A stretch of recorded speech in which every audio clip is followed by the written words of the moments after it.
আসসালামু আলাইকুম রহমতুল্লাহি বরকাতুহু। আমার সামনে যে পালসার বাইকটি দেখতে পাচ্ছেন, এটি দীর্ঘ 2টি বছর বন্ধ ছিল। দেখতে পাচ্ছেন কার্বোরেটর দিয়ে কিন্তু কোনো রকম তেল, দেখুন কার্বোরেটর দিয়ে কোনো রকম তেল কিন্তু পাস হচ্ছে না, এবং দীর্ঘ 2 বছর বসে থাকার পর গাড়িটার অবস্থা তো এমনই হওয়ার কথা, কারণ সেটাই স্বাভাবিক, কার্বোরেটর জ্যাম হয়ে গেছে।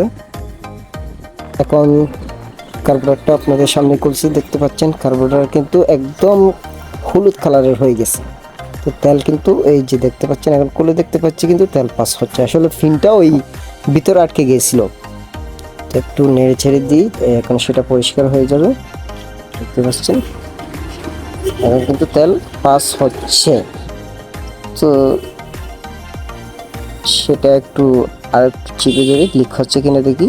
হ্যাঁ ঠিক আছে, বাট লিক কিন্তু হচ্ছে না। লিকেজের কোনো প্রবলেম আশা করি হবে না। মানে লিকেজ মানে বুঝতে পারছেন, যদি এদিকে লিকেজ হয় তাহলে অবশ্যই সেটা খুলে পরিষ্কার করে দিতে হতো, বাট এখন যখন লিকেজ হচ্ছে না সে কারণে আমি এটা খুলবো না। এখন যে কাজটা করব সেটা হচ্ছে আমি খুলে যেখানে কাঁচরা হয়েছিল সেই জায়গাগুলো পরিষ্কার করে দেবো। দেখতে পাচ্ছেন এখানে অনেক কী হয়েছিল, ময়লা হয়ে গেছিলো।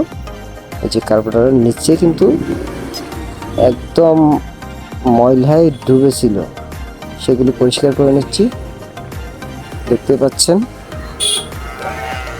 তারপর আমি জেট ফিনটা পরিষ্কার করে নিলাম।